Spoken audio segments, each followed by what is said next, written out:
भागाची सुरुवात करण्याआधीच तुम्हा सर्वांना मराठी नववर्षाच्या खूप खूप शुभेच्छा।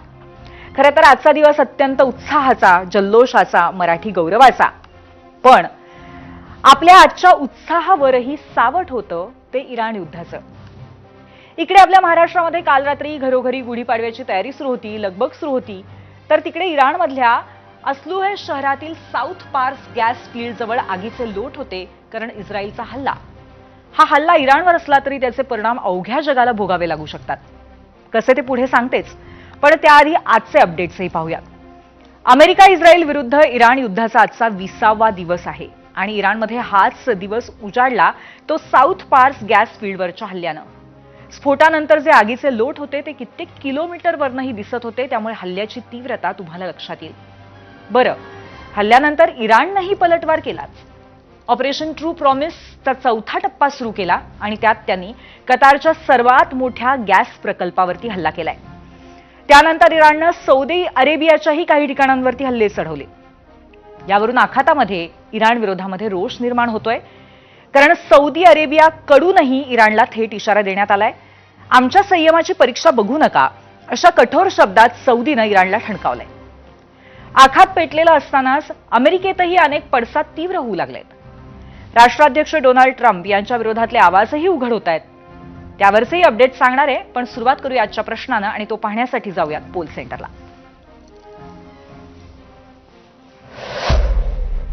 आजचा आपला प्रश्न आहे, इराण इस्रायलच्या हल्ल्यांमध्ये आखातातील महत्वाची तेल वायू केंद्र निशाण्यावर, जगावरील ऊर्जा संकट आणखी गडद झालंय असं तुम्हाला वाटतंय का? होय आणि नाही असे दोन पर्याय आहेत। एकंदरीतच परिस्थिती पाहता तुमचं मन जे सांगतंय ते जरूर आम्हाला सांगा, व्यक्त व्हा।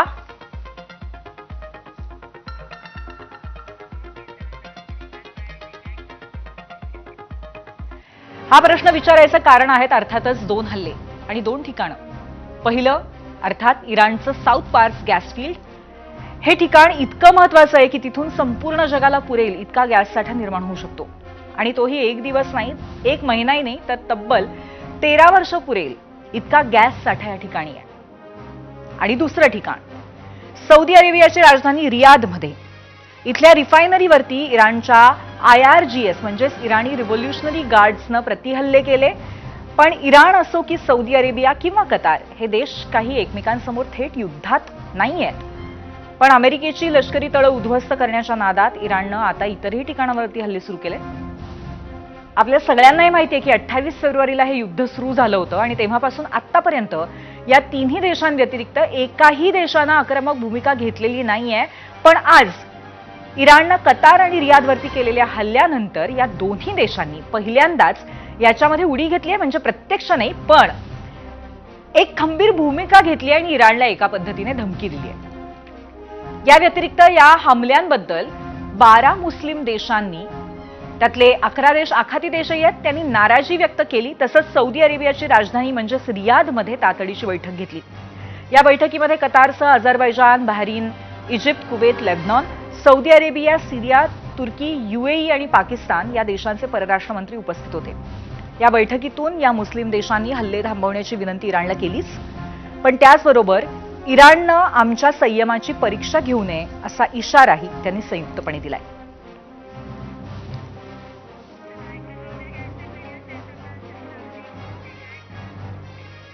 मी तुम्हाला अगदी सुरुवातीपासून सांगतेय की साऊथ पार्स गॅस फील्ड अत्यंत महत्वाचं ठिकाण आहे आणि त्यावर हल्ला म्हणजे फक्त इराणवरती हल्ला नाही, तर अवघ्या जगाच्या इंधनावरती हल्ला ठरू शकतो।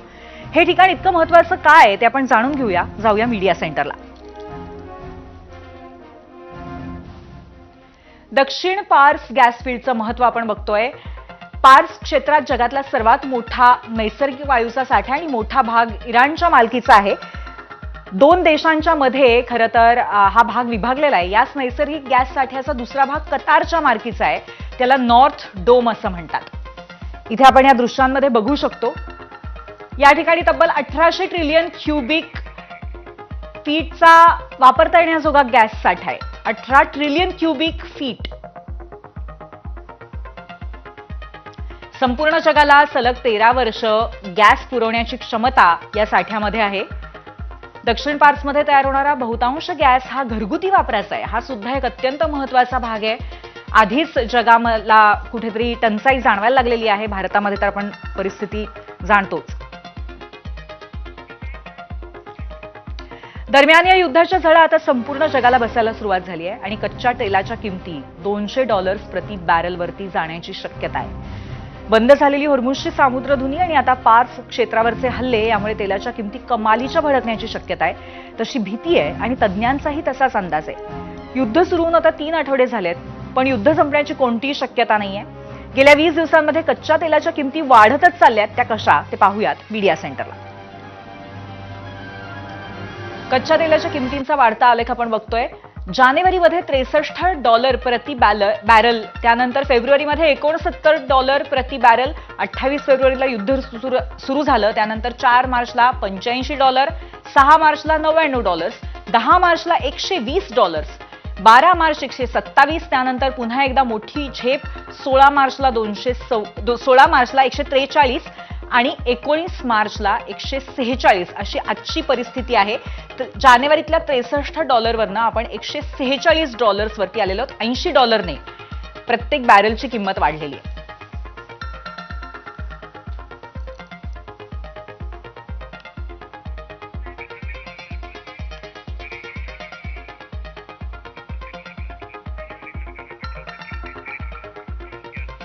आता कच्चं तेल महागलेलं आहे.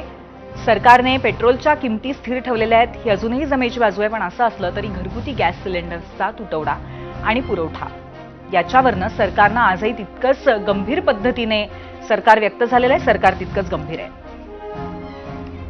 कि भारत सरकार हर लेवल पर डोमेस्टिक उपभोक्ताओं को एलपीजी कंज्यूमर अवेलेबल कराने के लिए हर संभव प्रयत्न कर रही है. इसलिए अफवाहों पर ध्यान न दें और ऑफिशियल इंफॉर्मेशन पर रिलाई करें. पैनिक बुकिंग में कमी आई है, परंतु डिस्ट्रीब्यूटर्स के यहाँ अभी भी लाइन देखी जा रही है. इसलिए मेरी सभी उपभोक्ताओं से रिक्वेस्ट है कि ऑनलाइन रिफिल बुक करने के बाद होम डिलीवरी का इंतज़ार करें. डिस्ट्रीब्यूटर्स के यहाँ जाकर लाइन में न लगें और जहाँ जहाँ पर ऑल्टरनेट फ्यूल की पॉसिबिलिटी है, please switch on to the alternate fuel और एनर्जी कंजर्वेशन, एलपीजी कंजर्वेशन पर हर संभव प्रयत्न करें. एकंदरीतच घरगुती गॅसचा पुरवठा नियमित करण्याचा प्रयत्न आहे. चांगली गोष्ट आहे. हळूहळू रांगा कमी होत आहेत, ही सुद्धा अत्यंत चांगली गोष्ट आहे. परंतु या सगळ्या युद्धाचा परिणाम आणि सगळ्या आर्थिक परिस्थितीचा परिणाम सुद्धा शेअर मार्केटवरती प्रचंड तणाव निर्माण होण्यामध्ये झालेला आहे. नक्की शेअर मार्केटचा परिणाम काय आहे तो आपण ग्राफिक्सच्या माध्यमातून बघूयात.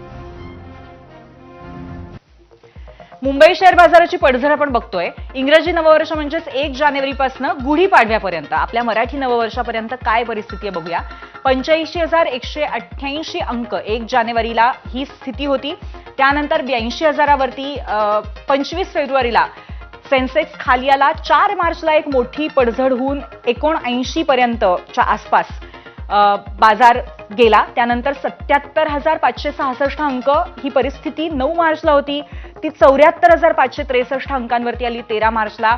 18 मार्चला 74,563च्या आसपासच पुन्हा होती आणि त्यानंतर 19 मार्चला आज 74,104 अशी परिस्थिती आहे. त्यामुळे 11,084 अंकांची घसरण 1 जानेवारीपासून झालेली आहे.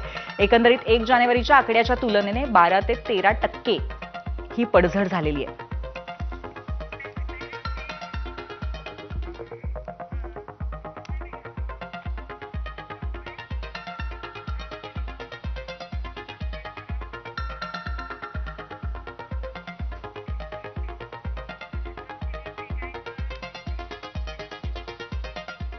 यानंतर जर आपण अमेरिकेत जाऊयात. 20 दिवसांच्या युद्धानं काय होतं तर ट्रम्प बॅकफूटवरती आता जात आहेत. एवढं सगळं घडून गेल्यानंतरही इस्रायलनं साऊथ पार्सवरती केलेल्या हल्ल्याबाबत अमेरिकेला काहीच कल्पना नव्हती असं म्हणत अमेरिकेचे राष्ट्राध्यक्ष डोनाल्ड ट्रम्प यांनी हात झटकण्याचा प्रयत्न केला. काय म्हणाले डोनाल्ड ट्रम्प आपण पाहूयात. ग्राफिक्सच्या माध्यमातून जाऊयात मीडिया सेंटरला. डोनाल्ड ट्रम्प यांनी आज हात झटकले. आखातामध्ये जे काही घडतंय त्याच्या रागातून इस्रायलनं इराणच्या साऊथ पार्स गॅस फील्डला लक्ष्य केलं. तुलनेने अगदी कमी भागामध्ये हा हल्ला झालाय. या हल्ल्याबाबत अमेरिकेला कोणतीही माहिती नव्हती आणि याच्याशी दुरान्वयही संबंध नसलेल्या कतारला या हल्ल्याची जराशीही कल्पना नव्हती. दुर्दैवानं इराणला याची कल्पना नव्हती आणि त्यांनी कतारच्या LNG गॅस केंद्राच्या एका भागावरती हल्ला केला. यापुढे इराणच्या कोणत्याही ऊर्जा केंद्राला लक्ष्य करू नये अशी इस्रायलला समज दिली आहे, असंही डोनाल्ड ट्रम्प म्हणाले. यापुढे इराणनं कोणताही दोष नसलेल्या कतारसारख्या देशांवरती हल्ला केला तर संपूर्ण साऊथ पार्स ऑइल फील्ड उडवून देण्याची ट्रम्प यांनी धमकी दिली आहे.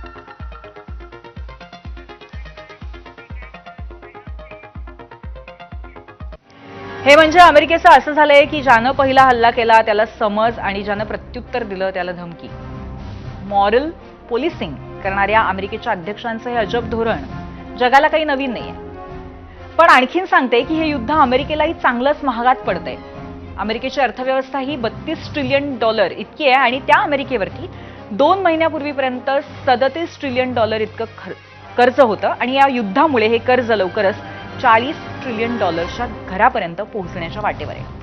म्हणजे काय? इराणला नष्ट करण्यासाठी जगावरती युद्ध लादलेल्या अमेरिकेवर येणाऱ्या काळामध्ये आर्थिक कर्जाचं संकट आहे हे नक्की आहे.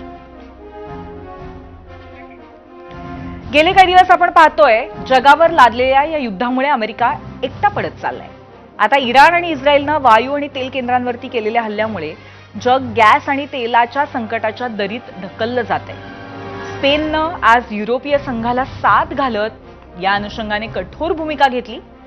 स्पेनचे परराष्ट्र मंत्री जॉस मॅन्युअल अल्बारेस प्युनो यांनी आज महत्त्वाचं विधान केलंय. हे युद्ध युरोप संघाचं नाही. या युद्धाबद्दल संघाला काहीच कल्पना दिली गेली नाही. या संघर्षामुळे युरोपवरती परिणाम होत आहेत. युरोपमध्ये ऊर्जेच्या किमतीत वाढ होतीये. ऊर्जेच्या किमतीत 30% अधिक वाढ झाली आहे. म्हणूनच सर्व युरोपीय संघाने एकत्र येऊन या युद्धाचा विरोध करावा असं आवाहन स्पेनच्या परराष्ट्र मंत्र्यांनी केलंय. तर दुसरीकडे फ्रान्सचे अध्यक्ष इमॅन्युअल मॅक्रॉन यांनीही या युद्धाबद्दल स्पष्ट मत व्यक्त केलंय. युद्धामुळे वाढत असलेला तणाव हा बेजबाबदारपणाचं लक्षण आहे. नागरी पायाभूत सुविधांवरचे हल्ले थांबवण्याचं फ्रान्स समर्थन करतं. गॅस, तेल आणि पाण्याला लक्ष्य केलं जाऊ नये. आखाती देशात सणांचे दिवस आहेत म्हणून काही काळासाठी तरी युद्ध थांबवावं जेणेकरून संवादाला वाव मिळेल असं मॅक्रॉन यांनी म्हटलं.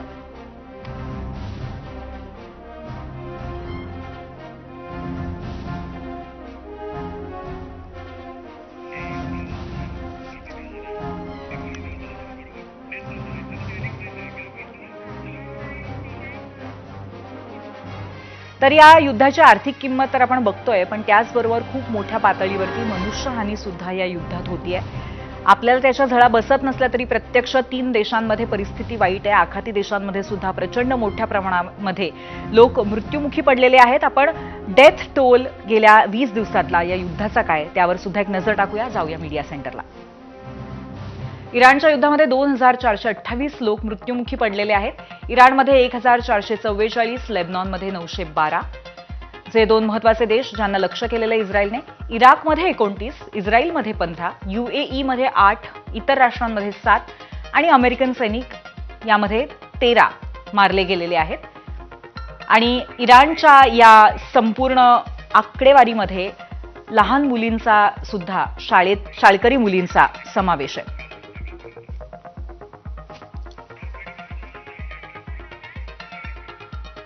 2428 मृत्यू या युद्धामध्ये आतापर्यंत ही आकडेवारी आहे आणि अत्यंत दुर्दैवी प्रकार आहे. कारण खरं तर कुठेतरी नागरी कुठल्याही आस्थापनांना लक्ष्य करायचं नाही आणि केलं जात नाही असा दावा दोन्हीकडनं केला जातोय.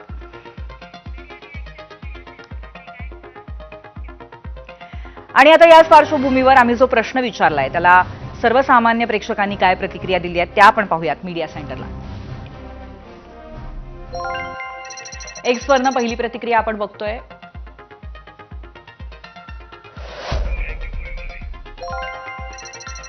फेसबुकवरची प्रतिक्रिया पहिली प्रकाश ससाणी यांची. हो, कारण रात्री जो हल्ला इराणने सौदी अरेबियावरती केला तो आरामको या बलाढ्य गॅस रिफायनरीवरती केला आहे आणि जागतिक बाजारपेठेत आरामको हे मोठं नाव आहे. पुढची प्रतिक्रिया फेसबुकवरनं रमेश कांगणे यांची आहे. तेल आणि गॅस यावर आपलं अधिराज्य असावं यासाठी आखाती देशांवर डोनाल्ड ट्रम्प यांचा डोळा आहे आणि त्यासाठी हे युद्ध सुरू असून जगातील सर्व देशांना ट्रम्प यांनी वेठीस धरलंय. इंस्टाग्रामवरनं शौनक भिडे यांची प्रतिक्रिया. ही असली युद्ध जगाला महत्वाचे असलेले तेल वायू यांवर स्वतःचं वर्चस्व निर्माण करण्यासाठी लढली जातात. युद्ध लवकर थांबले नाही तर ऊर्जा संकट गडद होतच राहणार.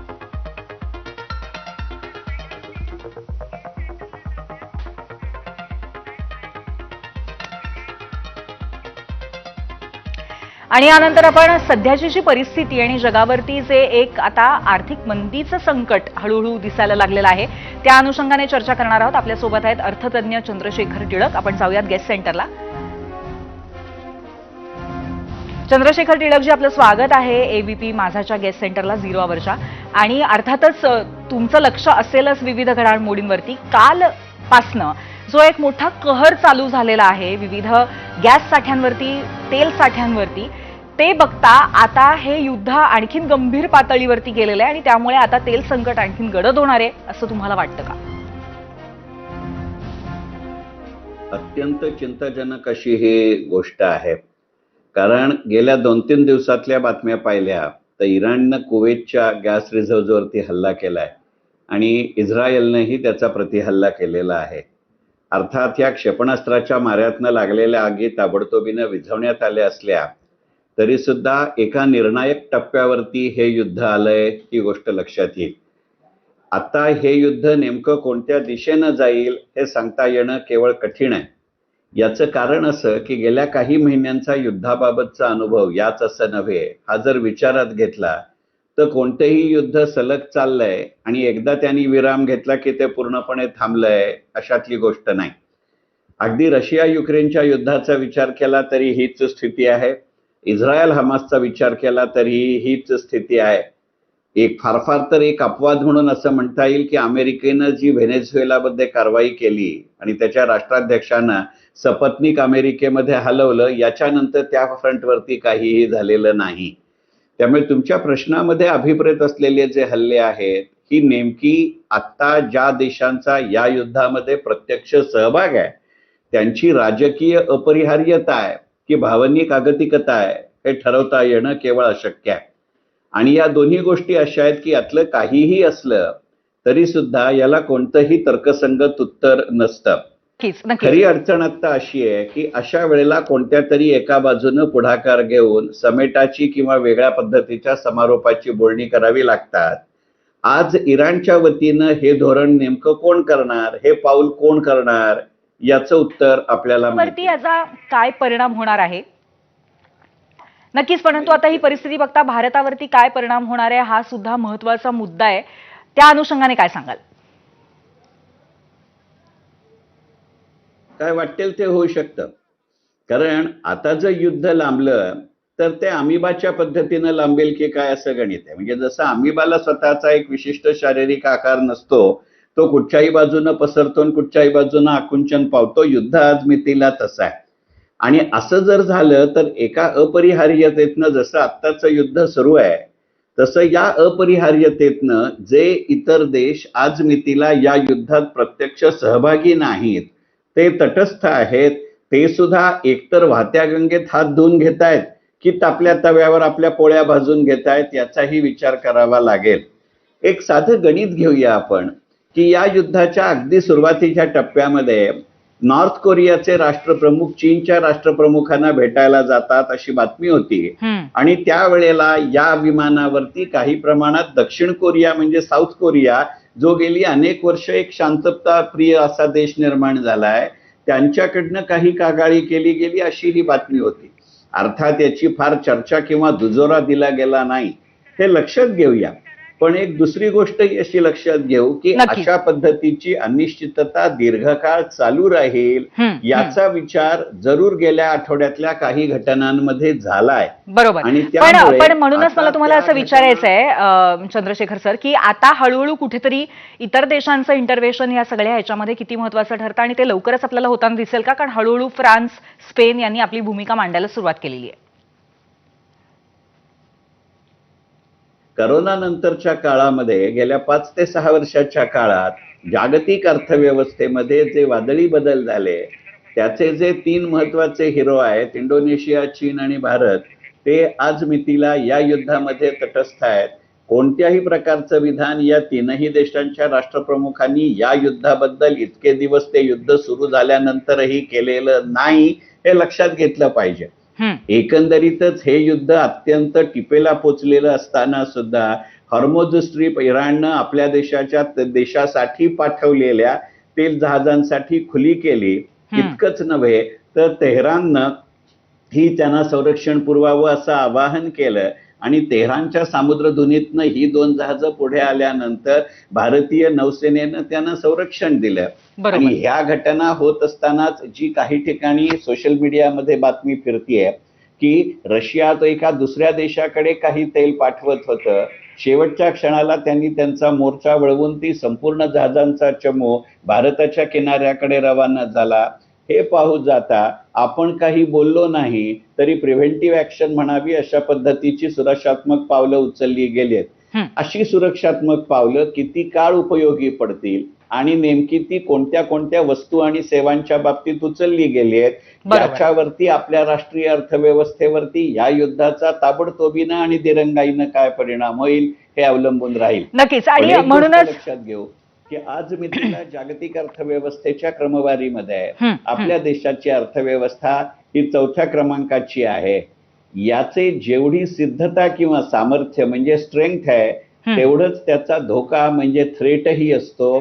त्यामुळे आपण काही प्रमाणात तरी नक्कीच, त्यामुळे ते एक डबल साइडेड स्वॉर्ड सारखा प्रकार आहे हे नक्की आहे. पण आता युद्ध संपेल अशी परिस्थिती आता तरी दिसत नाही. त्यामुळे युद्ध चाललं तर किती हाल होऊ शकतात अगदी थोडक्यामध्ये मी तुम्हाला प्रश्न विचारते.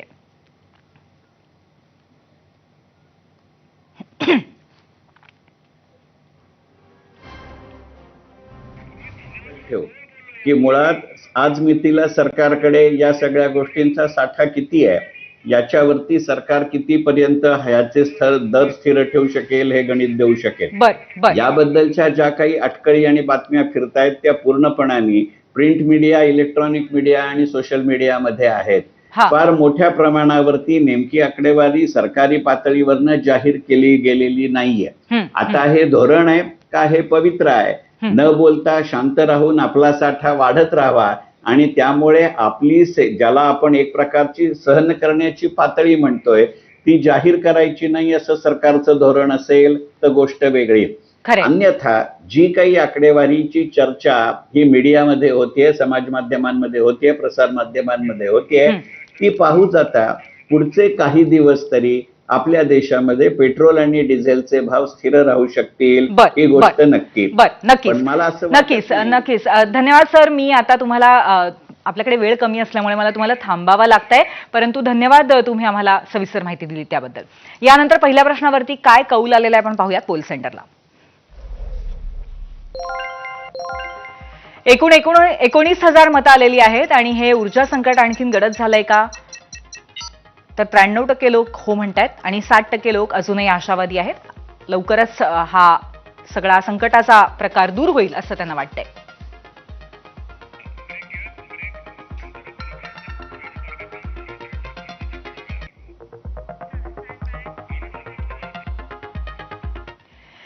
यानंतर एक छोटासा ब्रेक घेणार आहोत, पण ब्रेक नंतर आपलं लक्ष असणार आहे मनसेच्या गुढी